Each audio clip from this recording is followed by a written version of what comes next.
Boa noite, pessoal. Samuel, você tem que zangar, filho.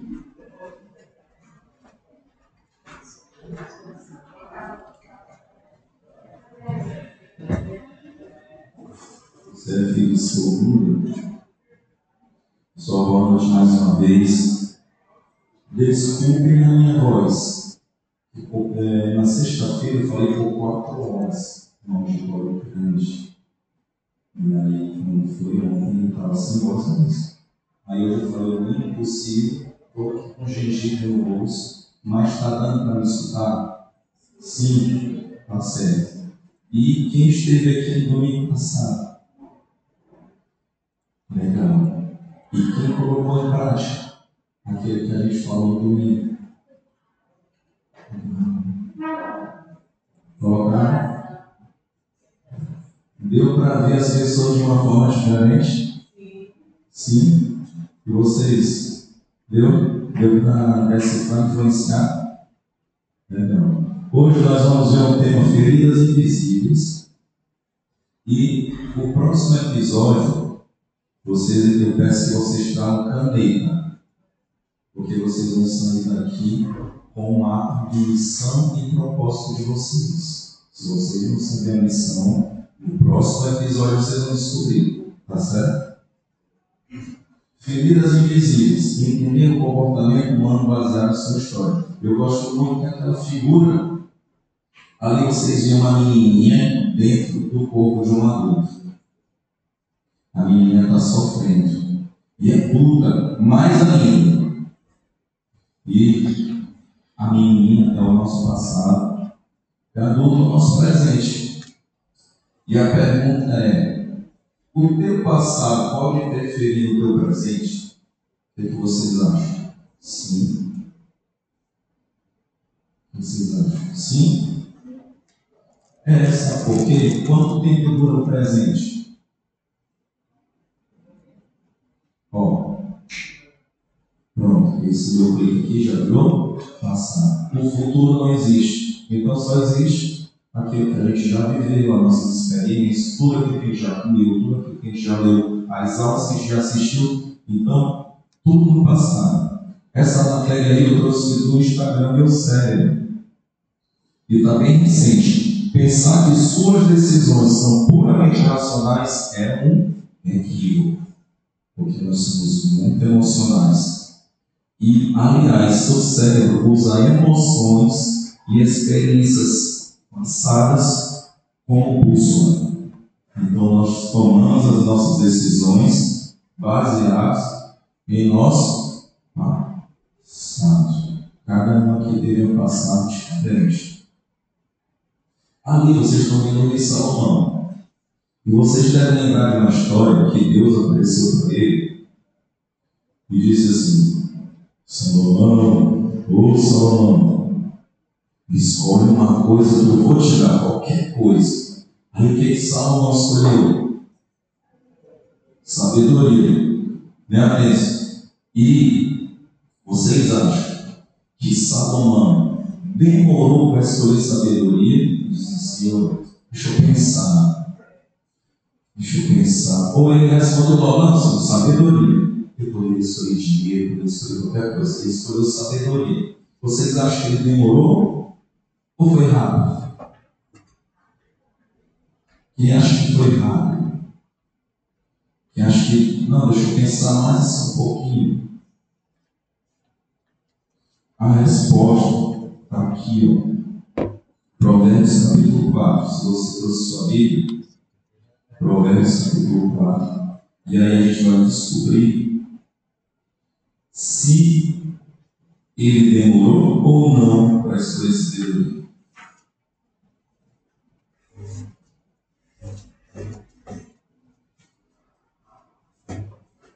Provérbios 4,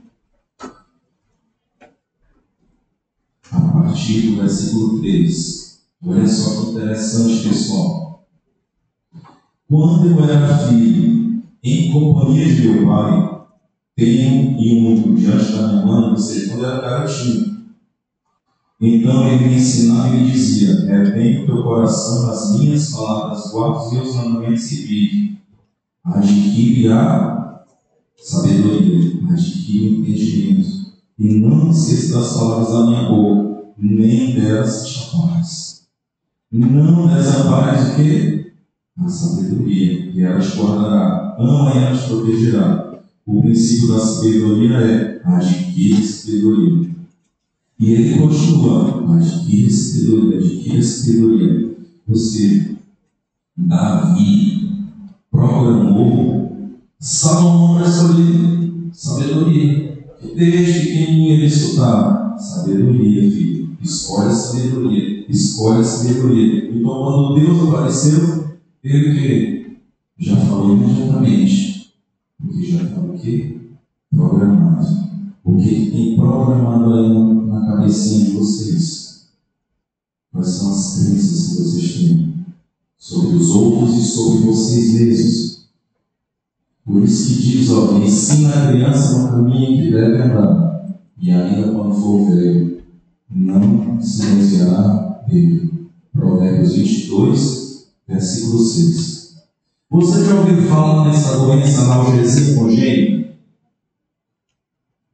Analgesia congênita é o seguinte, pessoal. A pessoa não sente dor de forma alguma. Deve ser bom, né? Quando eu estava com uma dor aqui na minha coluna, deve ser bom, né? Por quê? Não é bom? Perfeito. A gente pode até pensar que é bom, não é? Nossa, nunca mais senti dor de cabeça, não senti nada. Porém, é como ele falou, a dor, ela vem para nos proteger. Imagina quantas pessoas foram salvas da apendicite. Por quê? Porque sentiram dor. E aí, a dor, ela vem com uma função. Ela vem com a função de nos proteger. E as dores emocionais, as feridas emocionais, elas também nos causam dor. Interessante, uma vez eu ouvi um neurocientista, Pedro Calabres, ele disse assim: a dor física está no mesmo lugar da dor emocional no cérebro. Aí ele diz assim: se você estiver sofrendo de amor, se separou, a namorada deixou, está muito triste, toma um paracetamol, te alivia. Você já está sabendo aí, um dia que chega triste, porque o mesmo lugar da dor emocional é da dor física. E aí a dor também ela nos protege, só que, pessoal, às vezes nos protege até demais. E daqui a pouco eu vou explicar para vocês o que a dor faz dentro da nossa mente. E talvez esteja alguém aqui essa noite vivendo essa dor, se protegendo demais. Como saber onde está a minha dor emocional? Eu vou dar um exemplo. Vamos supor que eu tenha sofrido um acidente de moto e o meu ombro está aqui todo machucado, carne viva. Aí eu digo assim: olha, está com tanto tempo que eu não vou lá no vídeo, quero ver o pessoal, eu gosto muito desse e eu estou com muita saudade. Aí eu coloco a minha camisa e vim para cá. Tá dando para ver? Tá não, né? Tá puder. Aí o Ayrton me olha. Ele diz assim: Paulão, rapaz, quando é que eu não te vejo? Vem cá. O que foi, rapaz? Eu te fiz? Não, porque eu sofri um acidente de ombro ferido. Eu disse: rapaz, eu não sabia, desculpa. Isso não tem problema não. O interessante é que na dor física, a gente realmente pede desculpa, não, você não sabia. Né? Parece que quando a gente está com aquele dedo machucado, é aqui embaixo, né? Porque isso mesmo. É impressionante. E aí, nas dores emocionais, a gente fica colocando a culpa no outro. Mas na verdade o problema está onde? Na gente. O outro não está nem sabendo. Nossa, fulano me rejeitou. Se você não tivesse a dor da rejeição dentro de você, ele poderia fazer o que quiser. Que você nem se dentro do que ele falou, não. Mas quando você coloca aquela dor dentro de você, aí você, na verdade, acaba atribuindo culpa ao outro que te machucou, mas não é verdade. Isso já vem muito lá de dentro. E aí, como se Deus está minha dor emocional? A resposta é aquilo que mais te atinge. O que é que mais te atinge? Será que é a dor da rejeição? É a dor do abandono?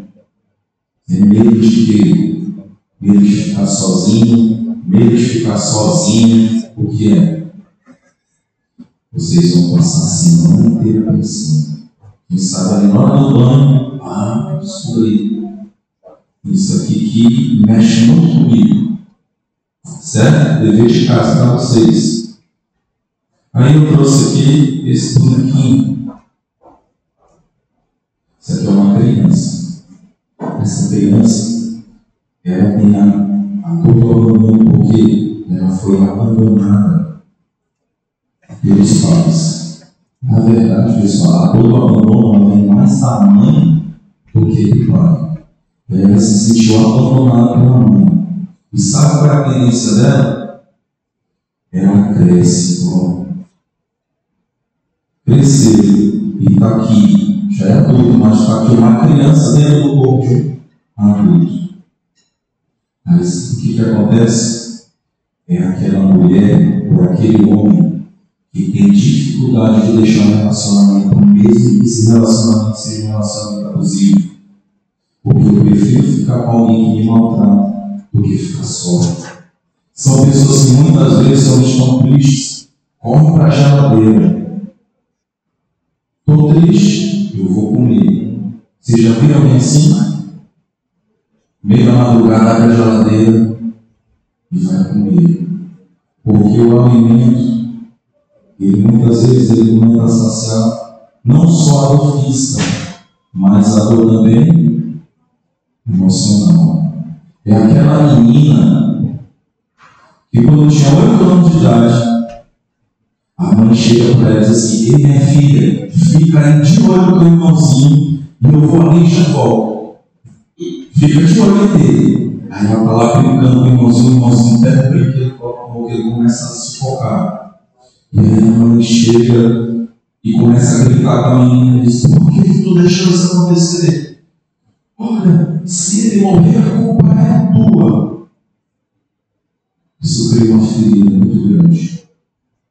Aí ela cresce, e tudo de errado que acontece ao redor dela, ela vai achar que a culpa é de quem? É dela. Outra coisa, um trauma muito grande, ele é comparar pequenos traumas. Se eu jogar um carro numa ribanceira, um carro novinho, e jogar esse carro na ribanceira, ele vai ficar todo amassado.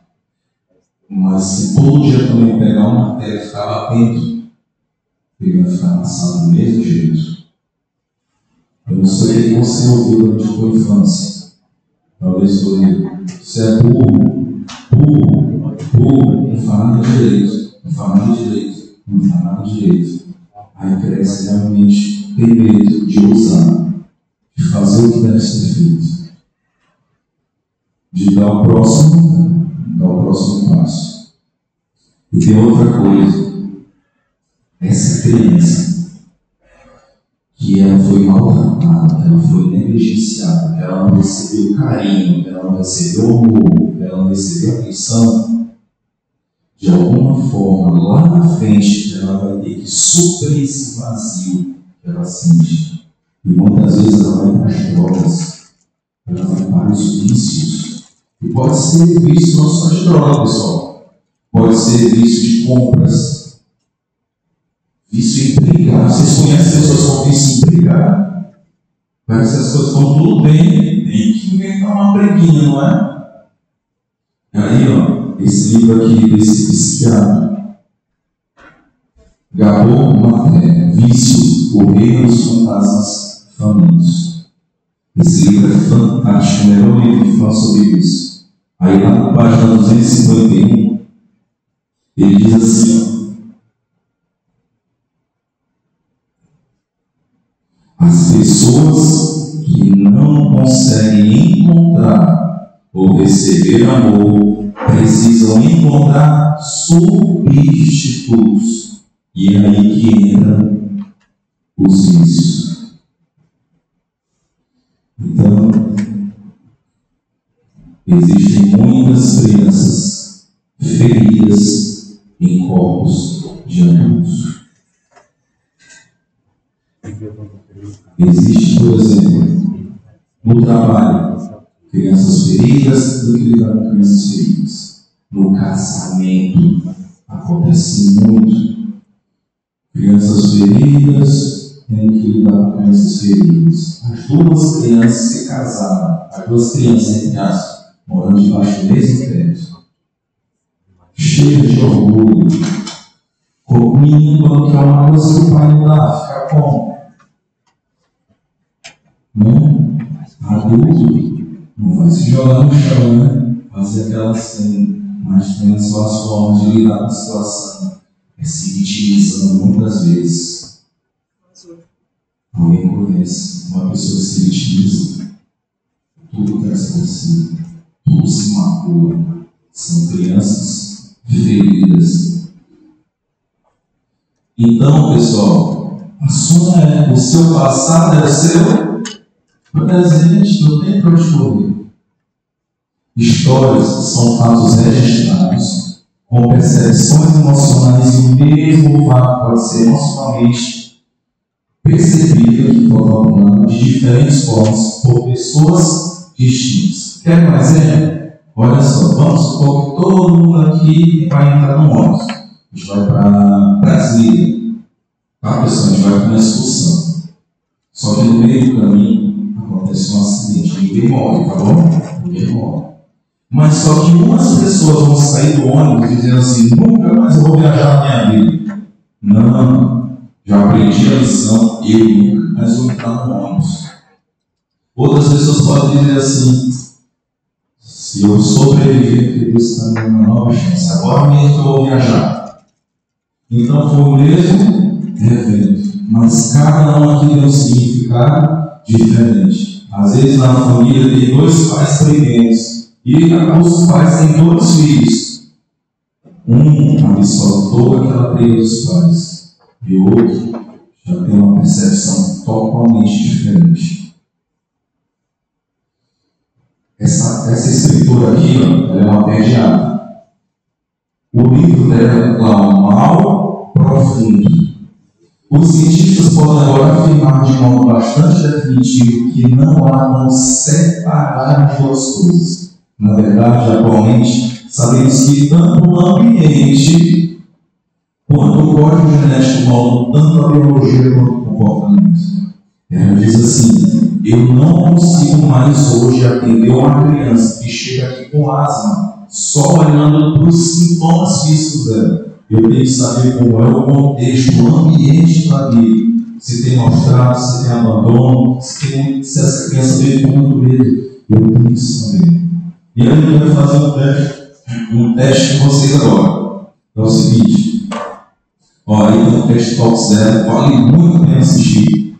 Então, como a infância, a fé, os traumas de infância, a fé, a saúde durante a vida. Então, você vivenciou alguma dessas categorias antes dos 18 anos de idade? Então, se você vivenciou, você marca aí no chat. Vai conferindo assim nos dedos. Abuso emocional recorrente. Você sentia muito abuso emocional? Que muitas vezes pode ser pior que um abuso físico. Abuso físico.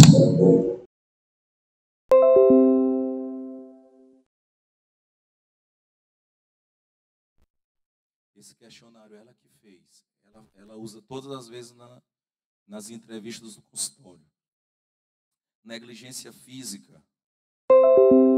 Lá em casa, se eu não levar para tomar banho, para escovar o dente, esquece. Nunca vai escovar os dentes na vida. Negligência física. Negligência emocional. Quando foi que teus pais perguntou para ti sobre tuas emoções? As gerações anteriores, elas eram assim: meu filho, se você tem o que comer, o que vestir, uma escola tá bom demais. Fica triste para quê, não é mesmo? Hoje está se dando muito mais valor para a questão das emoções. Abuso de drogas em casa, por exemplo, viver com um alcoólatra ou uma pessoa viciada em drogas. 7, distúrbio mental em casa, por exemplo, viver com alguém que sofresse de depressão ou distúrbio mental que tivesse tentado suicídio. 8, mãe tratada de forma violenta. Pesquisas dizem que um menino que olha uma mãe sendo maltratada é pior do que se fosse com ele próprio. Olha só. Divórcio ou separação parental. E por último, comportamento criminoso em casa. Por exemplo, um membro da família que tivesse ido para a prisão. E aí, quantos vocês marcaram? Aí uma parte do livro, ela diz assim, ó. Uma pessoa com 4 ou mais eventos tem 2 vezes mais chance de desenvolver cardiopatia e câncer, e 3 vezes a mais, e meia mais propensa a desenvolver doença pulmonar obstrutiva crônica. Está vendo como as doenças a gente não tem que investigar só as questões físicas? A gente tem que investigar também as questões emocionais. A gente tem que investigar o quê? O passado.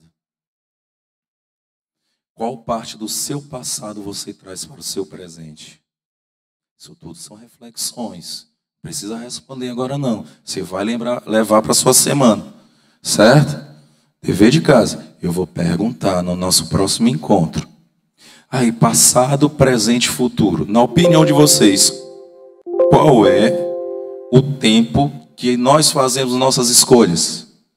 Passado, presente ou futuro? É o presente, certo? A gente muitas vezes faz escolhas ruins ou faz escolhas assertivas. Nossa, realmente eu escolhi a pessoa certa para casar. Eu escolhi o meu emprego muito na base da emoção. Então existem as escolhas ruins e as escolhas assertivas. Quando o passado está, deixa eu ver, está para cá. Passado, vocês estão me olhando assim, passado, então é para cá o passado. Então, no meu passado tem a parte negativa e a parte positiva.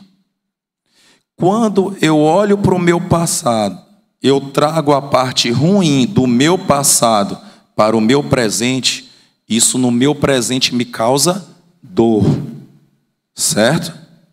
Quando eu olho para o meu passado e eu trago de lá a parte positiva, aqui no meu presente traz esperança. Agora, quando eu olho para o meu futuro e só vejo a parte ruim, no presente me causa medo.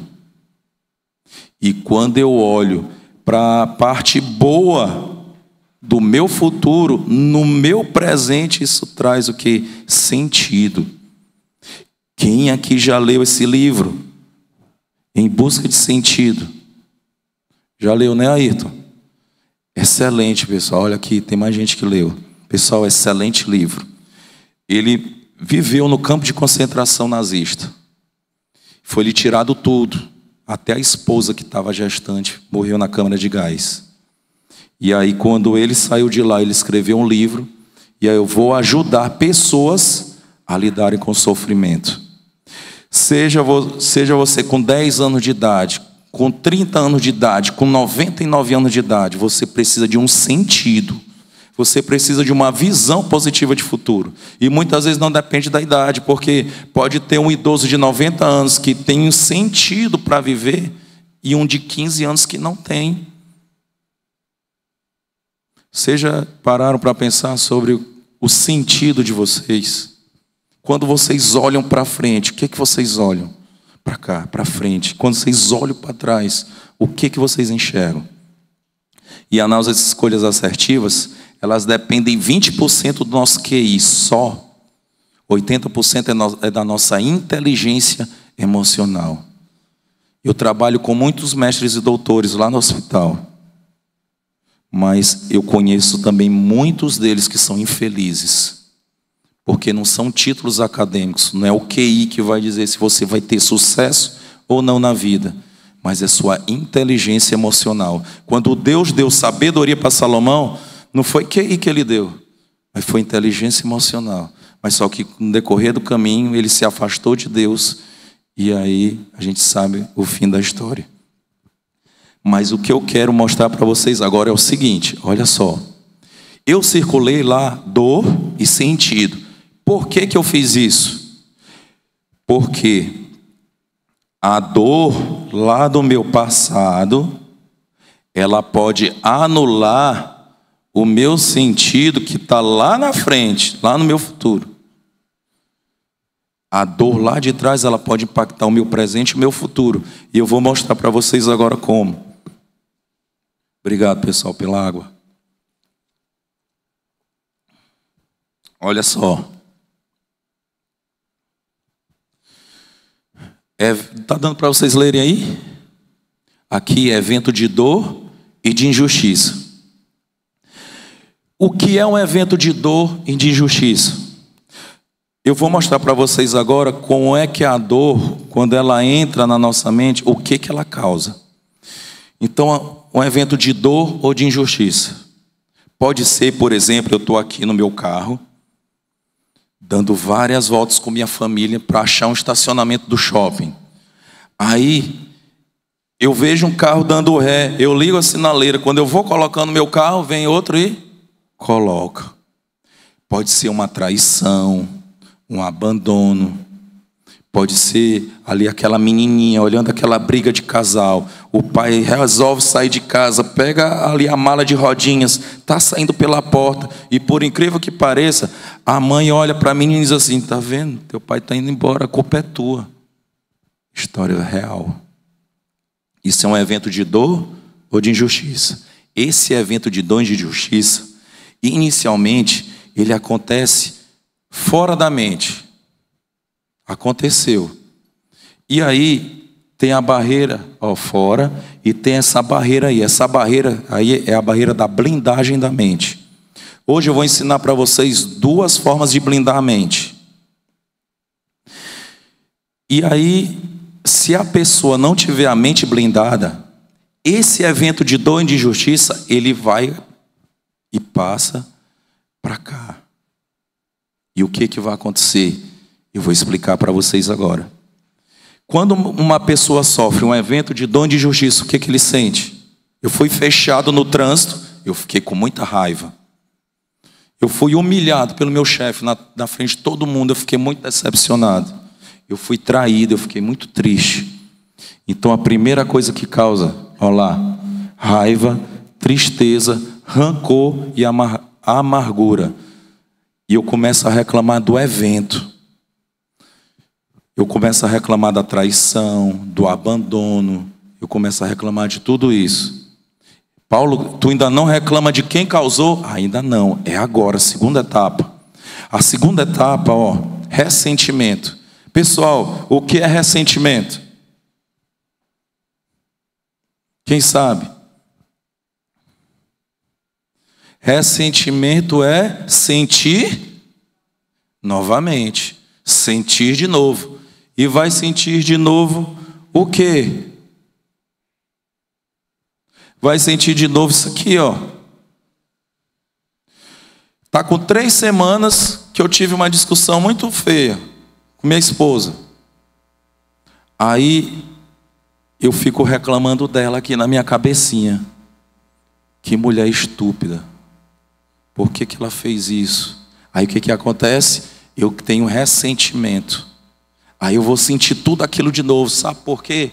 Porque a nossa mente, ela não sabe diferenciar o real do imaginado. Para ela é a mesma coisa. Se eu fechar meus olhos agora e imaginar que meus filhos estão lá em casa e a casa está pegando fogo, eu vou ter sintomas físicos, porque a mente ela não sabe diferenciar o real do imaginado. E aí sim eu começo a reclamar do autor. Ah, mas aconteceu há 3 semanas. Mas se eu ficar lembrando disso há 20 anos, eu vou ter o mesmo ressentimento. Vou continuar lembrando. Aí vai para o 3º estágio. É quando eu começo a me fazer de vítima. E aí agora eu vou reclamar. Mas eu vou reclamar de quem agora? Eu vou reclamar de tudo e de todos. Vocês querem um exemplo? Que acontece muito. Uma mulher que foi traída. Fui traída. Fulano me traiu. Todos os homens são iguais. Já ouviram essa expressão? Olha só onde que chegou, pessoal. Olha só. Ela foi traída, ela já está dizendo que todo homem é igual. Todo chefe é igual. Todo motorista dessa cidade é barbeiro. Quando vocês virem alguém generalizando, sabe o que acontece muito também? Eu não vou mais para aquela igreja. O povo lá é muito... trata a gente mal. Uma pessoa tratou mal. Aí ele fica reclamando da igreja, fica reclamando daquela pessoa. Aí não vai mais para a igreja. Todo mundo é igual aqui, pessoal? Não, né? Todos os homens são iguais? Não. Todas as mulheres são iguais? Não, mas quem sabe as mulheres ou os homens que ela se envolveu são o quê? São iguais. Aí depois vai para o último estágio. Não merecimento. E aqui, ó, anula o sentido. Lembra que a dor do passado anula o quê? O sentido. Eu fui traída, fulano me traiu, todos os homens são iguais, e se todos os homens são iguais, eu vou ficar o quê? Eu vou ficar só. E aí, inicialmente, essa é apenas no evento, na área que aconteceu o evento. Mas depois passa para todas as outras áreas da vida. Vocês conhecem aquela pessoa que guarda a melhor coxa de cama para visita? O melhor copo. Está tomando água no copo do extrato de tomate. E tem um copo bonitão lá guardado, dona Elba. Mas não usa. E fica esperando uma ocasião especial. O guarda-roupa está cheio de roupa linda para usar. Não, só numa ocasião especial. Aí está lá, anula o sentido. E isso daqui, pessoal, depois disso aqui, tem gente que contrai doenças, suicídio. Um tipo de suicídio que muitas vezes as pessoas não se atentam, câncer. É uma forma, algumas vezes, é por questões emocionais, porque anularam o sentido. E se a pessoa não tem sentido, ela morre mais rápido. Vocês sabiam disso? Fizeram um estudo num asilo, deram só uma plantinha para um grupo de idosos, e para o outro grupo de idosos não deram nada. Aquelas que receberam a plantinha, que tinham que cuidar daquela plantinha, que tinham que regar, viveram mais tempo. Porque agora elas tinham sentido. E olha só. A dor anulando o sentido. Isso foi uma semente que foi lançada. Se ela não achar um terreno fértil, ela morre. Mas aí entra na mente, cria uma raiz, um caule, flor e um fruto. E o que tem dentro de um fruto? Uma nova semente. Essa semente ela pode passar para outra geração. Eu atendi uma cliente que ela disse assim: Paulo, todos os homens são iguais. Aí a gente teve que trabalhar muita coisa nela. Eu tive que trabalhar muita coisa nela. E ela tem uma filha, na época a filha tinha 16 anos. E a filha nunca tinha se relacionado com ninguém. A filha dizia a mesma coisa: os homens não prestam. Mas se ela nunca tinha se envolvido com ninguém antes, por que ela dizia que os homens não prestavam? Porque ela absorveu a dor da mãe. Então essa semente, ela pode ir para outras pessoas. O nome desse ciclo, pessoal, é ciclo de autossabotagem. E aí, ó, o que eu quero mostrar para vocês aqui? Duas coisas. Paulo, como é que eu faço para quando um evento de dor e de injustiça acontecer, não entrar para minha mente? É uma coisa. Paulo, depois que eu já estou dentro desse ciclo de autossabotagem, como é que eu faço para sair? Você vai ter que ressignificar. A gente não pode mudar o passado, não dá para mudar. Mas lembra que eu falei para vocês que a mente não sabe a diferença do real e do imaginado? Mas a gente pode dar um novo significado para ele. E como? Através de um rito de passagem. E o que é rito de passagem? Eu vou mostrar para vocês agora. Faça tudo sem reclamar ou resmungar. Ah, por que eu coloquei isso aí? Porque eu quero ensinar agora duas chaves da blindagem da mente. Ó, vou voltar aqui, ó. Pessoal, qual é a palavra que está se repetindo aqui? Tem uma palavrinha que está se repetindo. Eu até já dei o spoiler quando eu passei para lá. Quando eu passei o slide. Ó, é uma palavra que começa com R. A segunda letra é E. Reclamar. Muito bem. Uma chave da blindagem da mente é não reclamar. Porque toda vez que eu reclamo, eu me torno vinculado emocionalmente àquilo que eu reclamo. Eu encontrei uma colega de trabalho, ela disse: Paulo, nossa, eu briguei com uma outra colega de trabalho no meu outro emprego e eu estou muito mal por isso. Aquela mulher é assim, é assim, é assim. Eu disse: tá, mas quando é que foi que isso aconteceu? Ela disse: tem 3 semanas. Pois é, tá 3 semanas que tu está almoçando com ela, dormindo com ela, trabalhando com ela, que tudo que a gente reclama fica gigante. Ah, Paulo, mas aconteceu comigo, eu quero desabafar, eu quero conversar, falar tudo que aconteceu comigo, foi algo muito ruim, foi muito triste, tá? Então clama.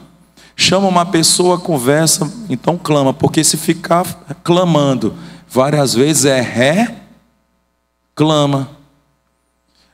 A principal reclamação não é nem quando eu fico falando para outra pessoa, mas é quando eu fico reclamando da pessoa aqui na minha cabeça. Se você não reclamar, ó, não tem como prosperar.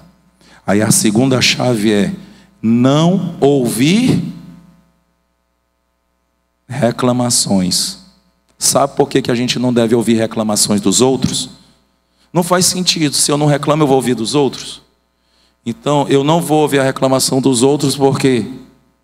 Porque senão eu vou me tornar vinculado à dor dele. Lembra do exemplo que eu falei da mãe e da filha agorinha? Então, vou dar um exemplo. Vamos supor que o Ayrton, ele chega e diz assim, começa a falar mal para mim do Atêncio. E eu não conheço o Atêncio, nunca vi o Atêncio. Aí ele fica falando mal do Atêncio. Ah, porque Atêncio é aquilo. Ah, Atêncio é isso. Atêncio só quer ser lá no Parque Timbira. Ele quer mandar lá em todo mundo e tal. Eu não conheço Atêncio. Aí beleza, aí Ayrton vai embora. Quando eu encontrar Atêncio, como é que eu vou tratar Atêncio? A tendência é que eu trate ele mal, porque eu já absorvi a dor do Ayrton. E outra coisa, quando alguém vem para você para reclamar, ele não quer ou ela não quer resolver a situação dela. Quando mamãe me liga para falar mal de papai, ela quer que eu faça o quê? Quando a pessoa vem reclamar para você, ela na verdade ela quer um aliado. É, mamãe, é mesmo, papai é desse jeito mesmo. Ela não quer resolver a situação dela, não. Ela só quer um aliado. Se eu disser assim, tá, mamãe, como é que a gente vai resolver essa situação? Ah, meu filho, vou desligar. Tu não quer nem saber. Então, a dica é, quando alguém estiver reclamando para você, aí você faz assim. E fulano, eu vou bem ali e já volto. Aí quando é que você volta? Aí ele vai reclamar para outro. Entendeu? Ele vai reclamar para outra pessoa. Faça tudo sem reclamar ou resmungar. Filipenses 2, versículo 14. Aí, o ressignificar tem que ser com rito de passagem. Tudo que vocês estão vendo aqui é rito de passagem. É um casamento, um batismo, formatura, um aniversário, o lenço, a cerimônia do lenço nos desbravadores. Isso tudo é rito de passagem. O que significa rito de passagem?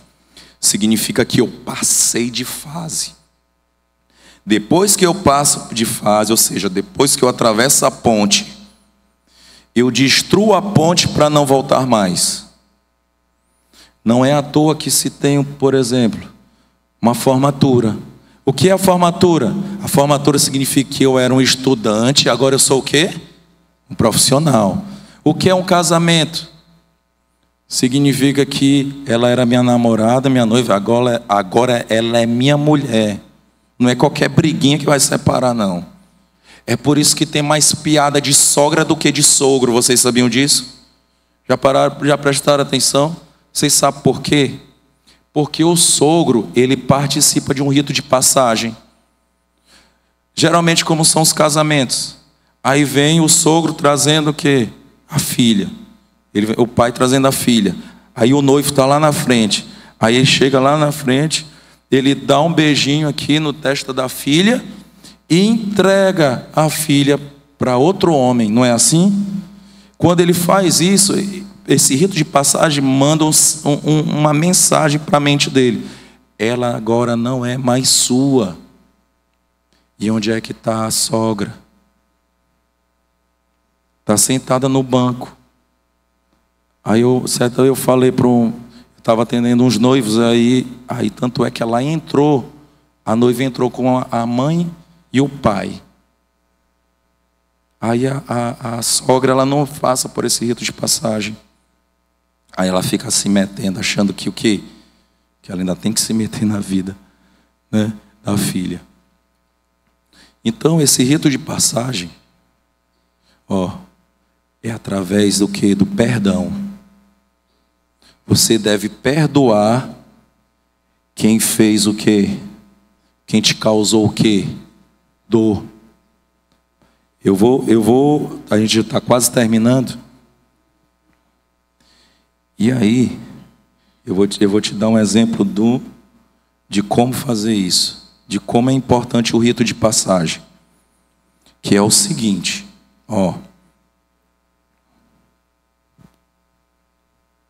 essa moça aí, essa senhora, o nome dela é Edith Eva Eger.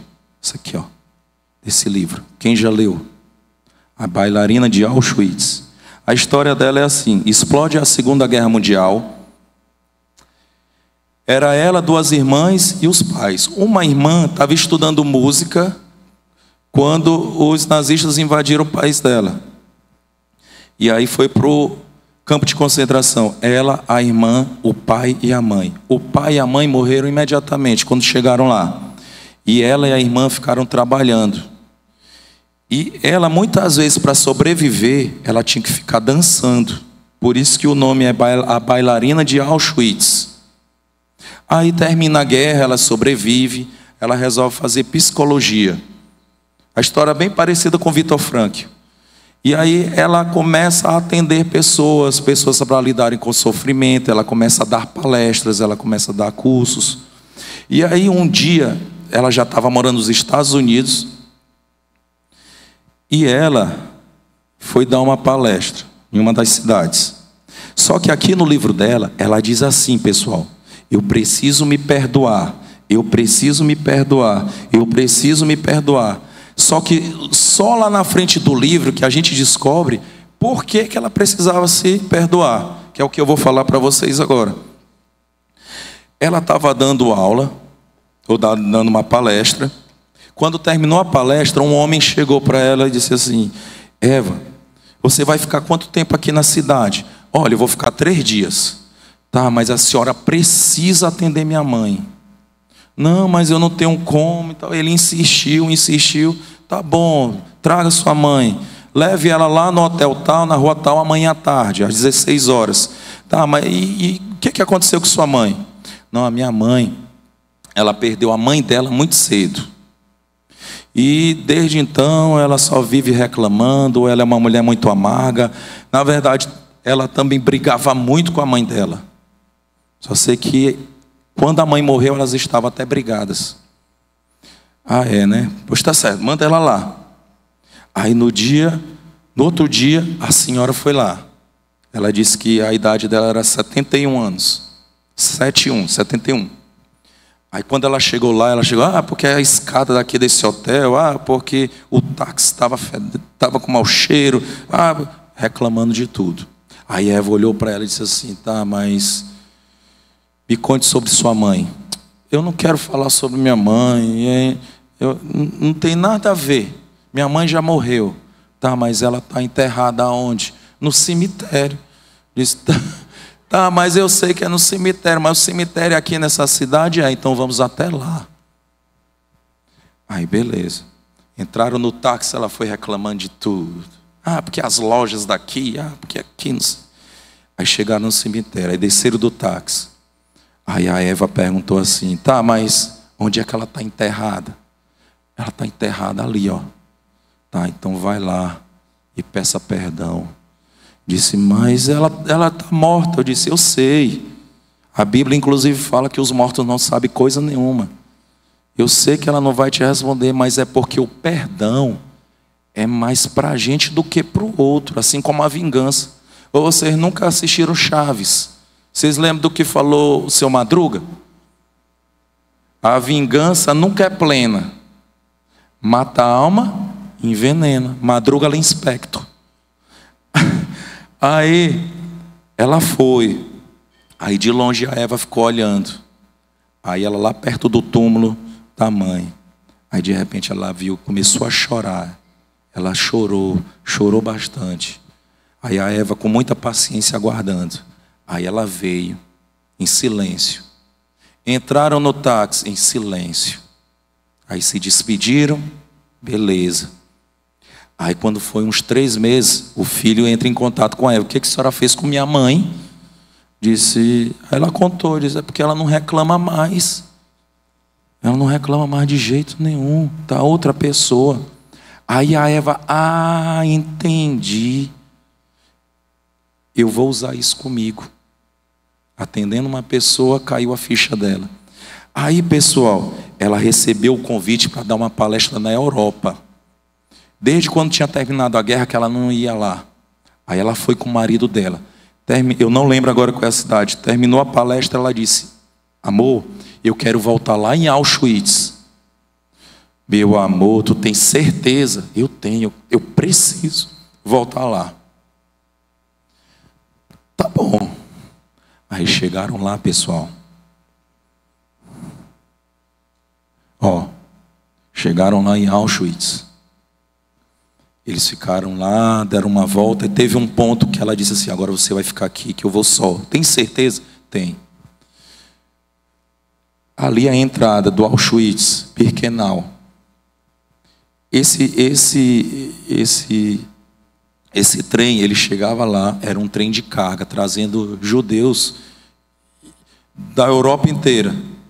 Aí esse trem, ele era um trem de carga, não era nem trem de pessoas. Muitas pessoas já chegavam mortas. Aí desciam, e lá na frente ficava o Mengele, que é um médico nazista. Ele ficava lá parado, e as pessoas vinham em fila. Elas nem sabiam que iam morrer. Só dizia assim, você vai tomar um banho para desinfetar e tal. Aí vinham andando. Aí ele dizia assim, você vai para cá, você vai para lá. Para cá ia para a câmara de gás. Quem tinha mais de 40 anos, gestante, criança, idoso, enfim, quem tinha alguma deficiência, ia para lá. E as pessoas que tinham condições de trabalho, iam para cá. Tanto é que lá tem o trabalho liberta, um arco lá. Até hoje lá existe.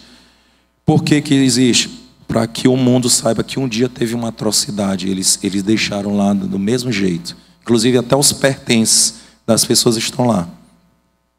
Aí, pessoal, quem ia para cá ia para trabalhar, certo? Aí desce do trem o pai, ela, a irmã e a mãe. O pai vai na frente. Quando ele olha o pai, imediatamente ele diz assim: para lá, para morrer. Aí vem a mãe, Eva de um lado, a irmã do outro. A mãe vinha bem no meio, as duas vinham, pararam na frente dele. Ele olha para Eva e pergunta: o que ela é sua? Aí a Eva diz o quê? Minha mãe. Aí ela diz aqui no livro: a minha mãe tinha uma aparência bem jovem. Ela tinha 42 anos, mas tinha uma aparência bem jovem. Ela passaria por uma pessoa de 30 anos tranquilamente. Mas quando eu disse assim, ela é minha mãe, imediatamente ele disse: vai para lá e vocês duas para cá.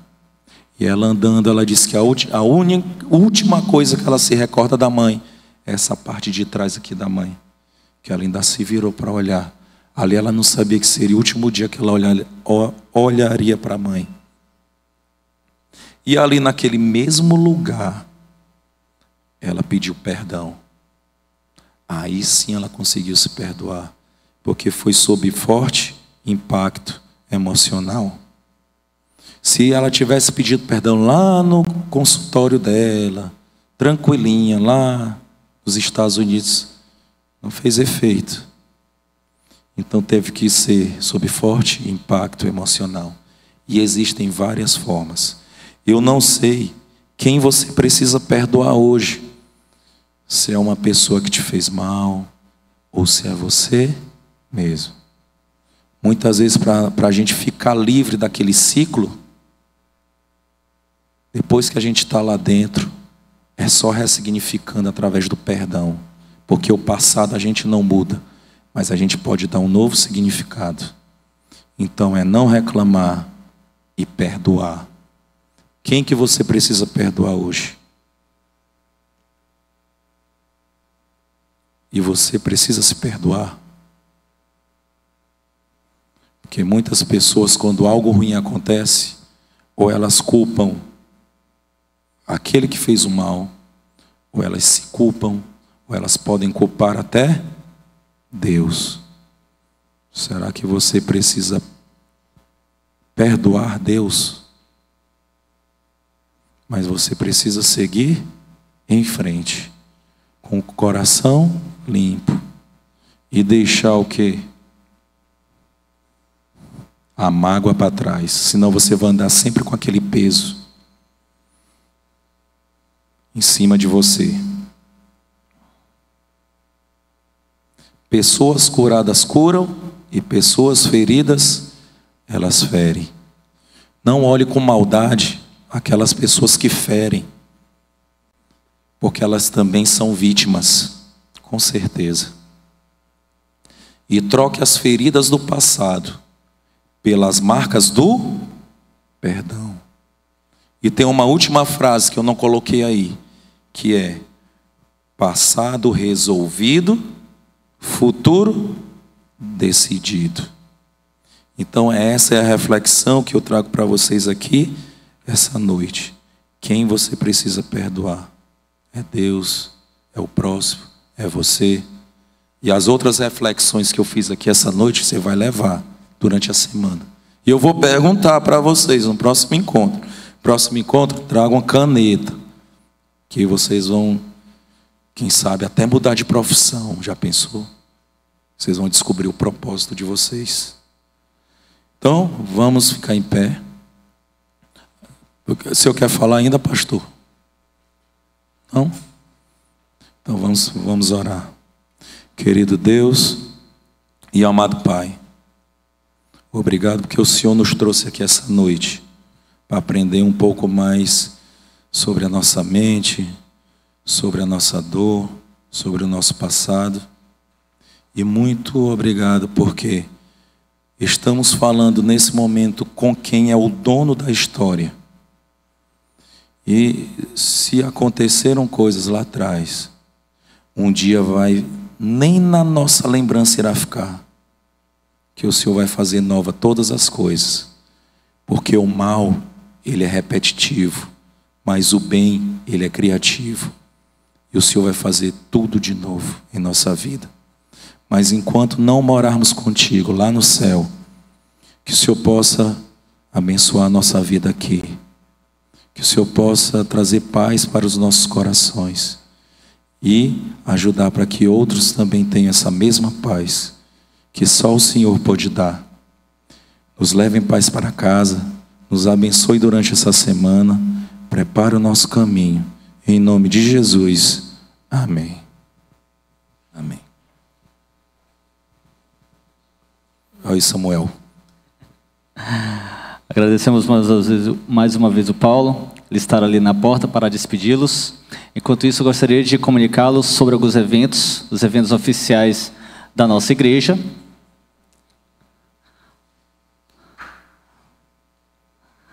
A tela ficou em azul.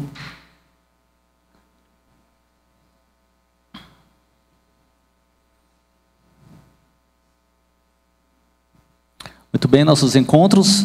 Aos sábados às 9 horas nós temos a comunidade em celebração. Domingo às 17 horas nós temos o círculo de oração, que hoje tivemos aqui, foi muito bom. Às 18 horas o Palavra Viva, para quem quiser conhecer um pouco mais das doutrinas adventistas. E às 19 horas, aos domingos, nós temos o Viva uma Experiência Real, que é esse programa que você está participando. O tema, como vocês sabem, quem você pensa que é, com o nosso amigo Paulo Batista Nogueira, que está sendo de uma maneira muito especial.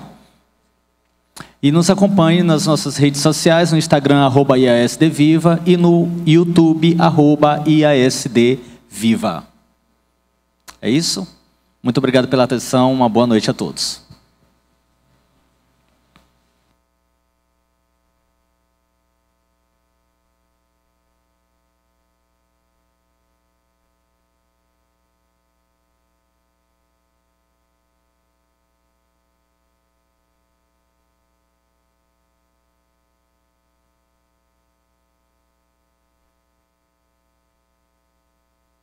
De como programar.